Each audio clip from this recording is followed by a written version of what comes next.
வணக்கம் சார். வணக்கம் Steve.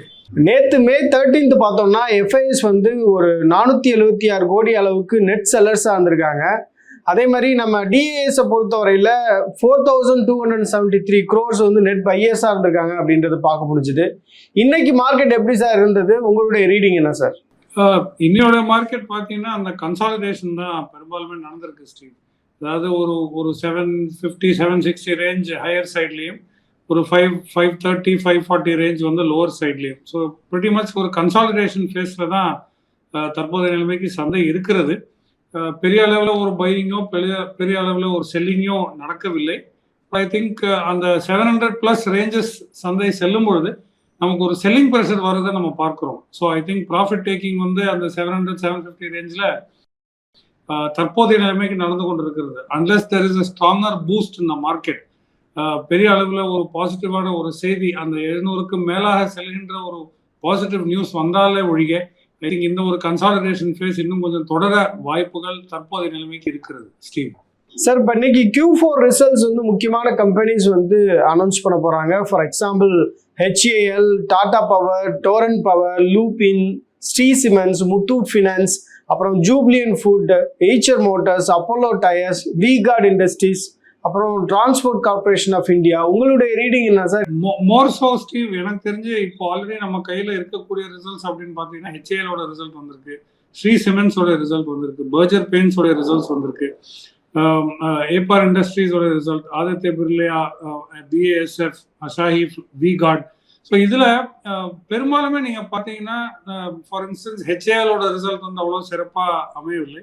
But Berger பெயிண்ட்ஸாக இருக்கட்டும், V-Guard இருக்கட்டும், ஐ திங்க் இவங்க எல்லாமே கொஞ்சம் ஸ்ட்ராங் ரிசல்ட்ஸ் தற்போது எல்லாமே கொடுத்துருக்கிறதாக நம்ம பார்க்குறோம். அதே போல் ப்ளூ ஜெட் அப்படின்ற ஒரு கம்பெனியும் ரொம்ப சிறந்த ரிசல்ட்ஸ் வந்து கொடுத்துருக்கு. இன்ஃபேக்ட் மார்க்கெட் இந்த மாதிரி ஸ்ட்ராங் ரிசல்ட்ஸ் இந்த ஒரு ஸ்லோவர் க்ரோத் இருக்கக்கூடிய நேரங்களில் ரொம்ப ஸ்ட்ராங் ரிசல்ட்ஸ் கொடுக்கக்கூடிய கம்பெனிஸ் ரிவார்ட் பண்ணி அவங்களுடைய விலை ஏற்றம் வந்து ரொம்ப சுறுசுறுப்பாகவும் வேகமாகவும் சந்தையில் நடக்கிறத நம்ம பார்க்குறோம்.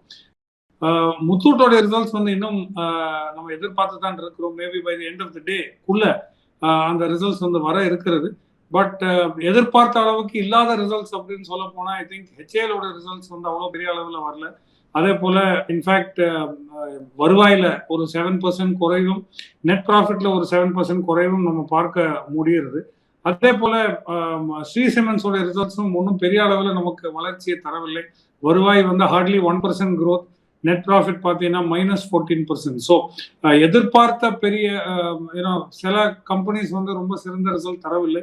எதிர்பாராத ஒரு சில கம்பெனிஸ் வந்து மிகவும் ஸ்ட்ராங்கான ரிசல்ட்ஸ் கொடுக்கறது. அதே சமயத்தில் இந்த மாதிரி ஸ்ட்ராங் ரிசல்ட்ஸ் இந்த எக்கனாமிக் கண்டிஷன்ஸ்ல கொடுக்கும்போது டெஃபினட்டா சந்தை வந்து அதை ரிவார்ட் செய்வதும் அந்த விலை ஏற்றம் வந்து மிகவும் வேகமாக நடக்கிறதையும் நம்ம கவனிக்கிறோம். சார், இப்போ இந்த ரீசெண்ட் டேஸ்ல பார்த்தோம் அப்படின்னா ஆல் ஓவர் வந்து டாடா மோட்டார்ஸோடைய டாக்கை பத்தி நம்ம கேள்விப்பட முடியுது. இப்போ UK இந்தியா ட்ரேட் அக்ரிமெண்ட் டீலோட பாசிட்டிவே வந்து டாடா மோட்டார்ஸ்க்கு நிறைய இருக்கும் அப்படின்னு நிறைய பேர் சொல்றதை நம்ம கேள்விப்பட முடிஞ்சுது. இப்போ டாடா மோட்டார்ஸ் பொறுத்தவரையில அவங்க வந்து ஒரு 2 new variant of cars, electric vehicle வந்து இன்ட்ரடியூஸ் பண்ண போறதா சொல்றாங்க. இப்போ கரண்டாக நம்ம பேசும்போது 697 98 அந்த மாதிரியான ரேஞ்சில் வந்து அது ட்ரேட் ஆயிட்டு இருக்கு, அதோடைய ஸ்டாக் ப்ரைஸஸ் இருக்கு அப்படின்றத பார்க்க முடியுது. உங்களுடைய டேக்அவே ரீடிங் என்ன சார்? இப்போ டாடா மோட்டார்ஸை பொறுத்தவரையில இந்த நேரத்தில் கன்சிடர் பண்ணலாமா? I think wait and watch தான் ஒரு பெட்டர் ஸ்ட்ராட்டஜி. ஏன்னா அவங்களுடைய Q4 ரிசல்ட்ஸ் அவ்வளோ சிறப்பாக அமையலை. என்னையை பொறுத்த வரைக்கும் அது வந்து ரொம்ப ஒரு பெரிய அளவில் ஒரு சாட்டிஸ்ஃபேக்டரி ரிசல்ட்ன்றது நம்ம சொல்ல முடியாது. ஸோ அப்படி இருக்கும் நேரத்தில் ஒரு ஃப்ரெஷ் இன்டேக் ஒரு ஃப்ரெஷ் பை அப்படின்றது நம்ம அண்டர்ஸ் இட் இஸ் அ பர்சனல் ஒரு பயஸ் இருந்தாலே ஒழிக என்னை கேட்டீங்கன்னா அந்த ரிசல்ட்ஸின் அடிப்படையில் வந்து in my opinion and as per my understanding of results அது வந்து ஒரு தற்போதைய நிலைமைக்கு நானாக போய் அதில் முதலீடு செய்ய மாட்டேன். So I would rather wait and watch. அந்த குவாலிட்டேட்டிவ் குரோத் பேராமீட்டர்ஸ் வந்து மாற வேண்டும். அது ரெவென்யூவாக இருந்தாலும் சரி, நெட் ப்ராஃபிட் இருந்தாலும் சரி, இன்னும் ஸ்ட்ராங்கர் நம்பர்ஸ் ரிப்போர்ட் ஆகிற வரைக்கும் டாடா மோட்டார்ஸ் என்னையை பொறுத்த வரைக்கும் வெயிட் அண்ட் வாட்ச் தான். இரண்டாவது அவங்களுடைய அந்த ஸ்பிளிட்டை பற்றியும் நம்ம செய்தி வந்து எதிர்பார்க்கிறோம். அது வந்து பேசஞ்சர் வெஹிக்கிள், கமர்ஷியல் வெஹிக்கிளாக ஸ்பிளிட் ஆகக்கூடிய வாய்ப்பும் இந்த ஃபினான்ஷியல் இயரில் நடக்க இருக்கிறது. ஸோ மேபி இப்போ UK அந்த ட்ரேட் டீலோடைய பாசிட்டிவ் நியூஸ் வந்து ஜாக்வாருக்கு பெனிஃபிட்டாக இருக்கக்கூடியது. அப்படியே இந்த ஸ்டாக் ஸ்பிளிட் வந்து வரும் ஓரிரு குவார்ட்டர்ல வந்து அதுவும் நடந்து விட்டால் I think maybe greater traction to a specific segment. இப்போ நீங்க சொல்ற மாதிரி 2 வேரியன்ட் வந்து அனௌன்ஸ் பண்ணியிருக்காங்க. தே ஆர் மோஸ்ட்லி இந்த passenger car segment. So PV passenger vehicles உடைய செக்மெண்ட் வந்து கொஞ்சம் பெட்டர் பெர்ஃபார்மிங்காக இருக்கக்கூடும். Commercial vehicles is also part of Tata Motors. தற்போதைய நிலைமைக்கு is also part of Tata Motors. So என்னைய பொறுத்த வரைக்கும் wait and watch for now. அடுத்த குவார்ட்டர் ரிசல்ட்ஸ் வந்து இம்ப்ரூவ் ஆனாலோ அதுக்கு முன்னால ஸ்டாக் ஸ்பிளிட் நடந்தாலோ தென் மேபி ரீகன்சிடரேஷன் வந்து அந்த டைம்ல நம்ம எடுத்துக்கலாம் ஸ்டீவ். சார், இப்போ இந்த ஃபார்மா ஸ்டாக்ஸை பொறுத்தவரையில ஒரு கியூரியாசிட்டி அப்படின்றது எப்பயுமே ரீசன்ட் டேஸ்ல இருக்கு அப்படின்றத பார்க்க முடியுது. எஸ்பெஷலி பார்த்தீங்கன்னா இப்போ சிப்லாவுடைய Q4 ரிசல்ட்ஸ் வந்தது. அவங்க வந்து ஒரு ப்ராஃபிட்டபிளான ஒரு இடத்துல இருக்கிறாங்க அப்படின்றத பார்க்க முடியுது. இன்னைக்கு லூபின் வருது. ஸோ ஃபார்மா ஸ்டாக்ஸை கன்சிடர் பண்றது அப்படின்றது ஒரு ஸ்மார்ட்டான ஒரு மூவா இருக்குமா இன்வெஸ்டர் பொறுத்தவரையில? அதாவது இந்த இந்த ஃபார்மா ஸ்டாக்ஸுக்கு பொதுவாக ஸ்டீவ் மார்க்கெட்ல ஒரு நிக் நேம் இருக்கு. அது வந்து டிஃபென்சிவ் ஸ்டாக் அப்படின்வாங்க. டிஃபென்சிவ் ஸ்டாக்ஸ்னா பெரிய அளவில் ஒரு நான் வாலட்டைலாக இருப்பாங்க. பொதுவாக ரொம்ப அக்ரெசிவாக விலை ஏற்றம் நடக்காத ஒரு செட் ஆஃப் ஸ்டாக்ஸ் வந்து டிஃபென்சிவ் ஸ்டாக்ஸ்ன்னு சொல்கிறோம். It's not the aggressive front lining stocks அப்படின்றது கிடையாது. But COVID change all of that. அந்த கோவிட் சீசனில் பார்த்தீங்கன்னா பெரிய அளவில் வந்து pharma stocks, chemical, speciality chemicals இது எல்லாமே வந்து மார்க்கெட் ஃபோர் ரன்னர்ஸாக இருந்த ஒரு காலகட்டத்தையும் நம்ம பார்த்தோம். எஸ்பெஷலி அந்த வேக்சின் வந்த காலத்துலையும் அண்ட் தேர் ஆஃப்டர்.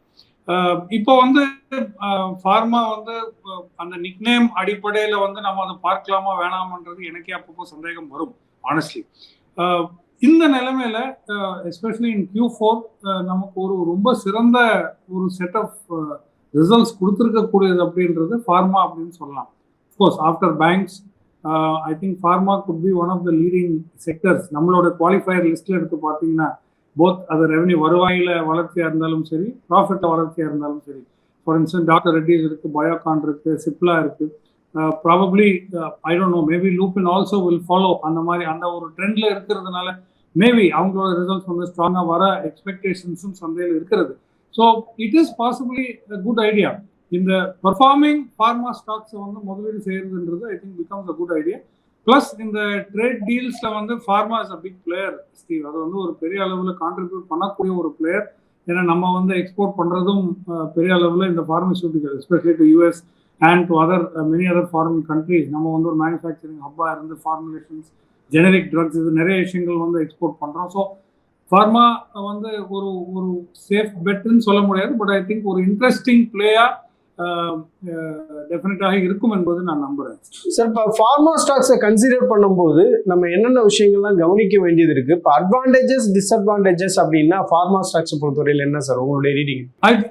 இல்லை, முக்கியமாக அவங்களுடைய ட்ரக்ஸ் அண்ட் ஃபார்முலேஷன்ஸ், அவங்களுடைய API இது எல்லாமே வந்து ரொம்ப இம்பார்ட்டன்ட். இப்போ ஒரு குறிப்பிட்ட கம்பெனி வந்து ஒரு டைப்னால ஒரு ஸ்பெஷல் ஃபார்முலேஷன் வந்து செய்கிறாங்க, இல்லை கிரியேட் பண்ணுறாங்க, இல்லை அந்த ஒரு பார்ட்னர்ஷிப் மூலமாக சில ட்ரக்ஸை வந்து ஃபார் இன்ஸ்டன்ஸ் அது கொலஸ்ட்ராலை ட்ரீட் பண்ணுறதோ, மேபி ஃபேட் ரிடக்ஷனுக்காக ட்ரீட் பண்ணக்கூடிய ட்ரக்ஸோ, இல்லை பயோகான் மாதிரி single shot diabetic drugs create பண்ணுற மாதிரி இருக்கிறதோ, இல்லை கேன்சர் ட்ரீட்மெண்ட்டுக்குள்ளான மாத்திரைகள் அப்படின்றதையும் ஒரு ஒண்டர் ட்ரக்கோ, இல்லை இந்த மாதிரி இருக்கக்கூடிய அந்த extreme speciality is one side. அந்த மாதிரி இருக்கக்கூடிய பார்ட்னர்ஷிப்ஸ் வந்து இந்த மாதிரி கம்பெனிஸ் வந்து அனௌன்ஸ் பண்ணும்போது டெஃபினெட்லி ஒரு பிக் பூஸ்ட் இந்த மாதிரி கம்பெனி, ஃபார்மா கம்பெனிஸுக்கு கிடைக்கும். இது ஒன்று. இரண்டாவது வந்து தற்போது இருக்கக்கூடிய அந்த high demand, for instance treatment of டயபிட்டிஸாக இருக்கலாம், மேபி ட்ரீட்மெண்ட் ஆஃப் கொலஸ்ட்ராலாக இருக்கலாம், maybe treatment of other viral infections. இதுக்கு வந்து பெட்டராக இருக்கக்கூடிய ஃபார்முலேஷன்ஸ் அண்ட் ட்ரக்ஸ் வந்து, இல்லை டேப்லெட் ஃபார்முலா இருந்தாலும் சரி, அது வந்து கிரியேட் பண்ணக்கூடிய கேப்பபிலிட்டிஸ் வந்து இந்த pharmaceutical sector and regular growth prospects அப்படின்ற இருக்கக்கூடிய அந்த ஒரு க்ரோத் பேராமீட்டரையும் நம்ம பார்க்கணும். ஸோ ரெவென்யூ, இப்போ ஃபார்மசூட்டிக்கல் கம்பெனிஸுடைய ரெவென்யூவும் சரி, ப்ராஃபிட்டும் சரி, I think quarter on quarter increase ஆக வேண்டும் என்பது தான் ஒரு கம்பெனி என்ற முறையில் பார்க்கும்பொழுது அது வந்து இன்க்ரீஸ் ஆக வேண்டும் என்பதுதான் நம்மளோட எதிர்பார்ப்பு. அதுக்கு ஏற்ற போலவே உலகத்தில் வந்து புதுசாக வைரல் இன்ஃபெக்ஷன்ஸும் சரி, ரொம்ப ஸ்டிஃபான இருக்கக்கூடிய ரெசிஸ்டண்டா, இம்யூனிட்டி ரெசிஸ்டண்டா இருக்கக்கூடிய டிசீசஸும் நம்ம வர இருக்கிறத நம்ம பார்க்கிறோம். ஸோ ஆல்தோ ஹியூமனிட்டிக்கு வந்து அது ஒரு நெகட்டிவ் நியூஸாக இருந்தாலும் அதை ட்ரீட் பண்ணக்கூடிய சக்தி வந்து இந்த மாதிரி ஃபார்மசூட்டிக்கல் கம்பெனிஸில் தான் இருக்கு.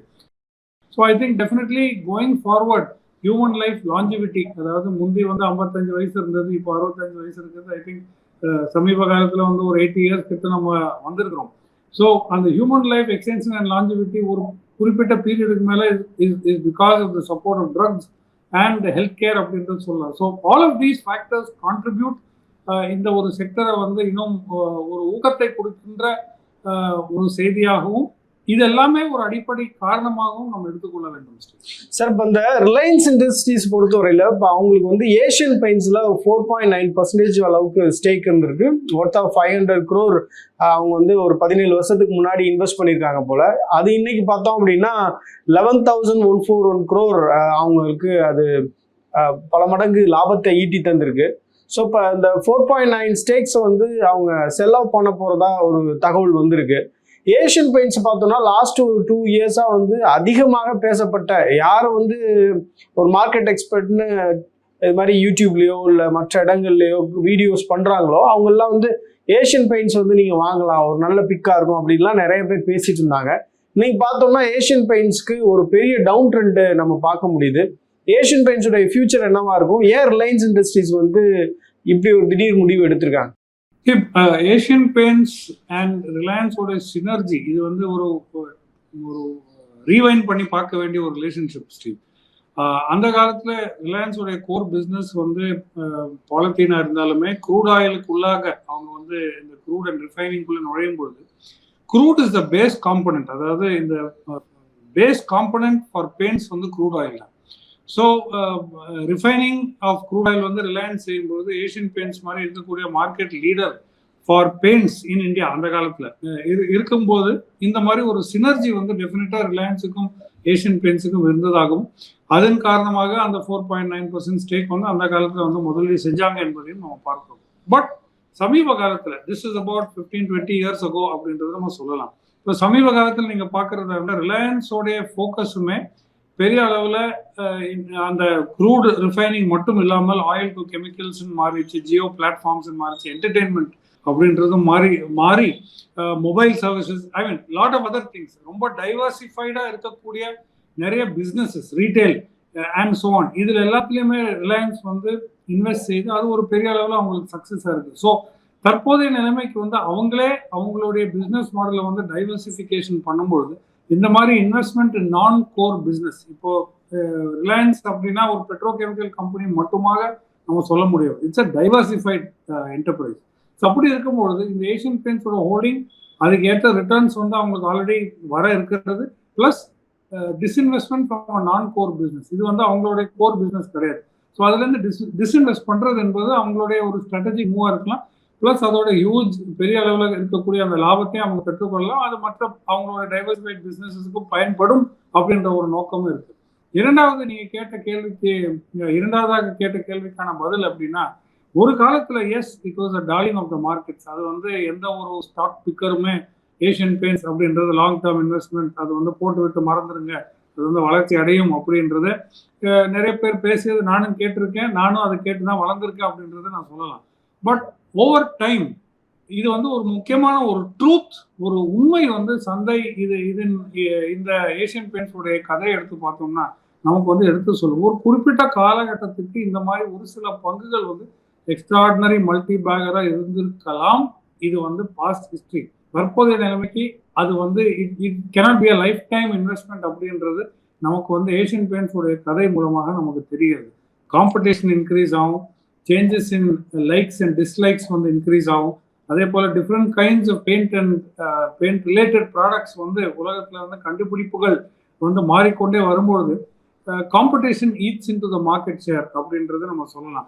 ஸோ அந்த காம்படிஷனுக்கு ஏற்ற மாதிரி மேபி ஏஷியன் பெயிண்ட்ஸ் வந்து is struggling a bit with the competition. அதுக்கு காம்படிஷனாக இருக்கக்கூடிய மற்ற கம்பெனிஸ்க்கு அகேன்ஸ்டாக இருக்கக்கூடிய அந்த ஒரு ஸ்ட்ரகிளும் ஏஷியன் பெயிண்ட்ஸுக்கு வந்து இருந்திருக்கலாம் அப்படின்றது என்னோட நோக்கம். பட் ஆல் இன் ஆல் ஒரு ஸ்டாக் இன்வெஸ்டர் இல்லை ஸ்டாக் மார்க்கெட் ஸ்டூடெண்ட்டாக இருக்கக்கூடிய என்ன மாதிரி ஆட்களுக்கு வந்து இது ஒரு பாடமாக தான் நான் எடுத்துக்கொள்வேனே தவிர I think it is not because இவங்க சொன்னாங்க அவங்க சொன்னாங்கன்றது முக்கியத்துவம் கிடையாது. But I think at the end of the day every stock அது ஒரு காலகட்டத்துக்கு ஃபேவரட்டாக இருக்கலாம்.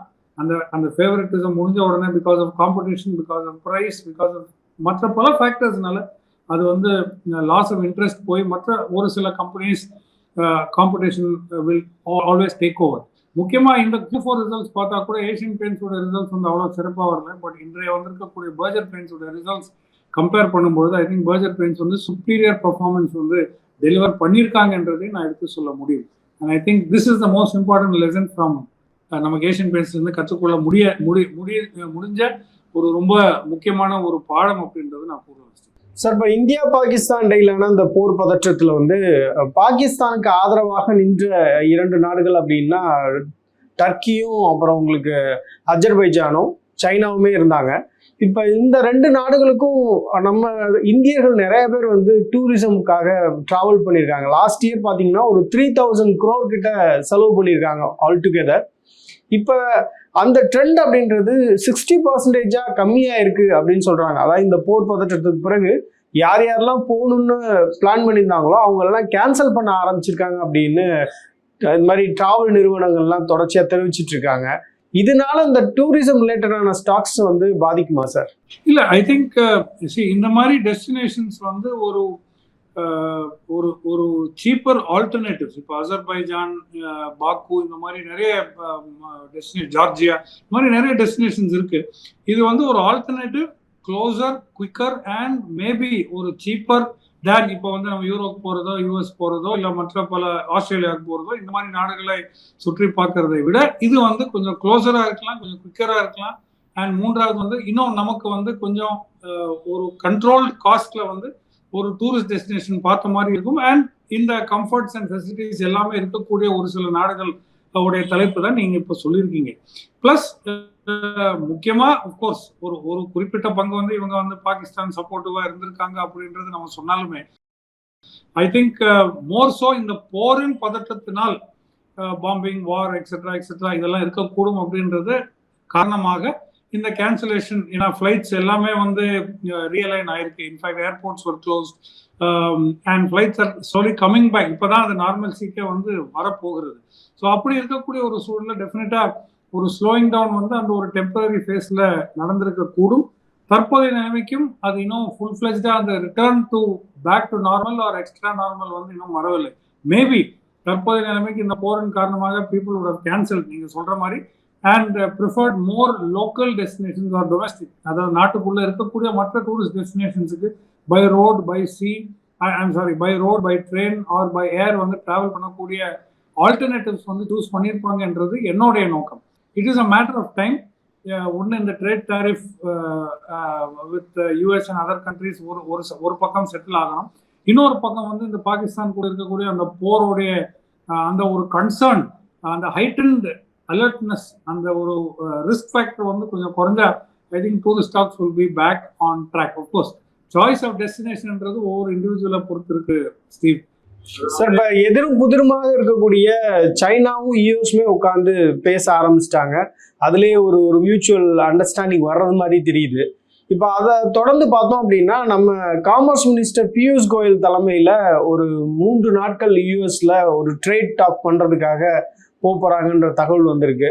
இப்போ இந்தியாவை பொறுத்தவரையில் மியூச்சுவலாக வந்து ஒரு பேசி அவங்க வந்து ஒரு கேட்டு பெறுவதற்கு இந்த டாரிஃப்லேருந்து விலக்கு பெறுவதற்கு வாய்ப்பு இருக்கா சார்? டெஃபினட்டா இருக்கு. நம்மளோட எதிர்பார்ப்பு அதுதான் Steve. At the end of the day யாருக்குமே எந்த ஒரு மார்க்கெட்டையும் தற்போது இருக்கக்கூடிய அந்த எக்ஸிஸ்டிங் மார்க்கெட் அண்ட் ஏர்னிங்ஸ் வந்து ஒரு ஆல்ரெடி எக்ஸிஸ்டிங் மார்க்கெட்டை வந்து லூஸ் பண்ணுன்றத எந்த ஒரு நாட்டுக்கும் விருப்பம் கிடையாது. இட்ஸ் வெரி சிம்பிள் தானே. இப்போ நீங்க என்னோட கஸ்டமரா இருந்ததுன்னா எந்த ஒரு காரணத்தின் காரணமாக I would not like to lose you. நீங்க உங்களை வந்து எழுந்துடக்கூடாதுன்றது என்னுடைய நோக்கம். ஏன்னா you offer me readymade market, கஷ்டப்பட்டு பில்ட் பண்ணிருக்கக்கூடிய ஒரு ரிலேஷன்ஷிப், அது வந்து தொலைச்சிடக்கூடாது என்பது நான் வந்து for every business man I think that is important. So அப்படி இருக்கும்போது யூஎஸ் வந்து நமக்கு ஒரு சைசபிள் மார்க்கெட் அது. ஸோ சைசபிள் மார்க்கெட்டாக இருக்கும்பொழுது டெஃபினட்டாக அது வந்து நம்ம தொலைச்சிடக்கூடாது அப்படின்றது நமக்கு டெஃபினட்டாக எண்ணம் இருக்கும். ஸோ ப்ளஸ் இப்போ நீங்கள் சொன்ன அந்த ஸ்டேட்மெண்ட் வந்து ரொம்ப இன்ட்ரெஸ்டிங்காக இருந்தது. எதிரும் புதிரமாக இருக்கக்கூடிய யூஎஸ் அண்ட் சைனா இவங்க வந்து எவ்வளோ தூரத்துக்கு டேரிஃப் கொண்டு போனாங்க பாருங்க. 145, 125 இந்த மாதிரிலாம் டேரிஃப் இருந்து யாராலுமே எந்த ட்ரேடுமே பண்ணியிருக்க முடியாது. எக்கனாமிக்கலி இம்பாசிபிள் டேரிஃப்ஸ் இதெல்லாம். பட் அவங்களே வந்து உட்கார்ந்து பேசி 2 நாட்களுக்குள் அது 10 and 30% மாறி இன்னும் அது குறைக்க வாய்ப்புகள் இருக்கிறது, என்ஹான்ஸ் பண்ண முடியும் அப்படின்றத அவங்க எடுத்துக்காட்டாக இருக்கும்பொழுது நமக்கும் வந்து அந்த ஒரு ஆதங்கம் வந்திருக்கு. நம்மளுடைய ரெடிமேட் இருக்கக்கூடிய இவ்வளவு நாட்களுக்கு இருக்கக்கூடிய அந்த ஒரு மார்க்கெட் பிளேஸ் நம்ம எதுக்காக தொலைச்சி விட வேண்டும்? சைனா செய்த போலவே நம்ம போய் அது வந்து கொஞ்சம் ஸ்பீடப் பண்ணலாம். முக்கியமாக எலக்ட்ரானிக்ஸாக இருக்கட்டும், ஃபார்மசூட்டிக்கல்ஸாக இருக்கட்டும், ஸ்டீலாக இருக்கட்டும், அலுமினியமாக இருக்கட்டும், ஆட்டோ பார்ட்ஸாக இருக்கட்டும், டெக்ஸ்டைல்ஸ் அண்ட் கார்மெண்ட்ஸாக இருக்கட்டும், ஃபுட் அண்ட் ப்ராசஸ் அக்ரிகல்ச்சரல் ப்ராடக்ட்ஸாக இருக்கட்டும், இது எதுவாக இருக்கட்டுமே, I think it is still gem and ஜுவல்லரியாக இருக்கட்டும், அஃப்கோர்ஸ் அவங்களுக்கு ரொம்ப பெனிஃபிட்டாக இருக்கக்கூடிய அந்த செக்மெண்ட்டுமே சேர்த்து நான் சொல்கிறேன். So I think it is a readymade market. நமக்கு தற்போதைய நிலைமைக்கு ஒரு $30 billion சர்ப்ளஸ் இருக்கக்கூடிய ஒரு மார்க்கெட். அது மேபி இந்த டேரிஃப் இஷ்யூ பண்ணுறதுனால கொஞ்சம் அந்த சர்ப்ளஸ் வந்து குறையலாம். But I think all in all we still have a readymade market of about $90 billion. அது வந்து எதுக்காக நம்ம வந்து இழந்து விட வேண்டும்? இன்னும் சீக்கிரமாக இப்போ சைனாவே அந்த டீல் வந்து வரும்பொழுது நம்ம கொஞ்சம் ப்ரெஷர் பண்ணி ஒரு இனிஷியேட்டிவ் எடுத்து அது ஏன் சீக்கிரம் ஒரு ட்ரேட் அக்ரிமெண்ட்டுக்குள் வர முடியக்கூடாது என்பதுதான் நோக்கம். So it is definitely a positive thing. இதோட ஐ திங்க் இந்த பியூஷ் கோயல் இந்த ஒரு ட்ரிப் அல்லாமல் already I think 2-3 delegation and meetings between delegation secretary லெவலாக இருக்கட்டும், சீனியர் ட்ரேட் ரெப்ரஸன்டேட்டிவ் லெவல்ஸாக இருக்கட்டும், இது எல்லாமே ஆல்ரெடி வந்து I think 2-3 discussion round discussions வந்து முடிஞ்சிருக்கு. ஸோ ஐ திங்க் மேபி நம்ம செகண்ட் குவார்டர்னு 2 நாட்கள் முன்பதாக நம்ம எதிர்பார்த்தோம்.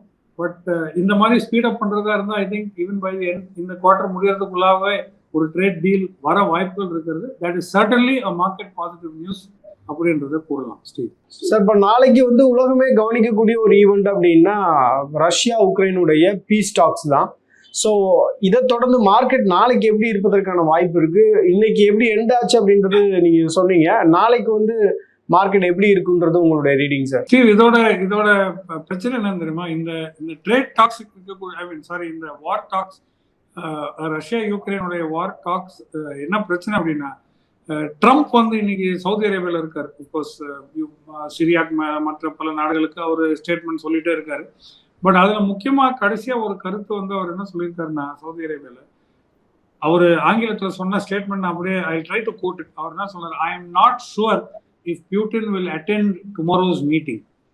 அப்படின்னா அவர் என்ன சொல்ல வந்தாருன்னா, பியூட்டின் வந்து வருவாரா வரமாட்டாரா இந்த டாக்ஸுக்காக, ஜெலன்ஸ்கி வந்து அங்கேயே வெயிட் பண்ணிட்டு இருக்கலாம். பட் இவர் வருவாரா, பியூட்டின் வருவாரா வரமாட்டாரான்றது எனக்கு வந்து தெரியாது, நம்பிக்கையும் அவ்வளோ கிடையாது அப்படின்றது தான் பியூட்டினோட ரொம்ப க்ளோஸ் ஃப்ரெண்ட், அதாவது இந்த பீஸ் டீல் புரோக்கர் பண்ணக்கூடிய டொனால்ட் ட்ரம்ப் சொன்னது. ஸோ அவர் அடுத்த ஸ்டேட்மெண்ட் அவர் இன்னொன்று சொல்லியிருக்காரு முக்கியமாக, அதாவது we may also consider sanctions. அதாவது சாங்ஷன்ஸ்னா ஒரு சில ட்ரேட் டாரிஃப் மாதிரி சில sanctions against Russia if needed அப்படின்ற ஒரு அர்த்தத்தையும் அந்த ஒரு ஸ்டேட்மெண்ட் மூலமாக அவர் சொல்லியிருக்காரு. ஸோ இதோட அர்த்தம் என்ன, நாளைக்கு வந்து பியூட்டின் வருவாரா வரமாட்டார்ன்றது $1 million கொஸ்டின் ஸ்டீவ். அப்படி வந்து ஒரு பேச்சுவார்த்தை நடந்து விட்டு அது ஒரு போரின் டிஎஸ்கலேஷன் மாதிரி நமக்கு ஒரு டைரக்ஷன் கிடைச்சதுன்னா டெஃபினட்டா 3.5 வருடம் நடந்திருக்கக்கூடிய ஒரு போருக்கு வந்து டெஃபினட்டா ஒரு முடிவு கிடைக்க வாய்ப்புகள் இருக்கிறது. அப்படி என்றால் உலகத்தில் இருக்கக்கூடிய அத்தனை சந்தைக்குமே இது வந்து பாசிட்டிவா இருக்கும். Of course negative for defence stocks globally, but positive for other segments and sectors of market அப்படின்னு கூறலாம். முக்கியமாக யூரோப்பியன் மார்க்கெட்ஸுக்கு வந்து ரொம்ப பாசிட்டிவ். And I think particularly commodities like natural gas, gold, இது எல்லாமே வந்து நாளைக்கு வந்து ஹெக்டிக் மூவ்மெண்ட் இருக்கக்கூடிய ஒரு நாளாக அமையலாம். ஏனெனில் இந்த மாதிரி ஒரு செய்தி வந்தால், அப்படி வரவில்லை என்றால் ஓகே த வார் கண்டினியூஸ், அதாவது இது ஒரு முடிவுக்கு கொண்டு வர இன்னும் சூழல் வந்து சுமூகமாக இல்லை என்றது நினைத்து I think the market will be on its trajectory. நம்மளுடைய சந்தையை பொறுத்த வரைக்கும் முக்கியமாக நேற்றைய தினத்துடைய ஃபெட்டோடைய inflation data, the producer price index, நம்மளோட ப்ரொடியூசர் ப்ரைஸ் இண்டெக்ஸும் மிகவும் லோவாக இருந்தது.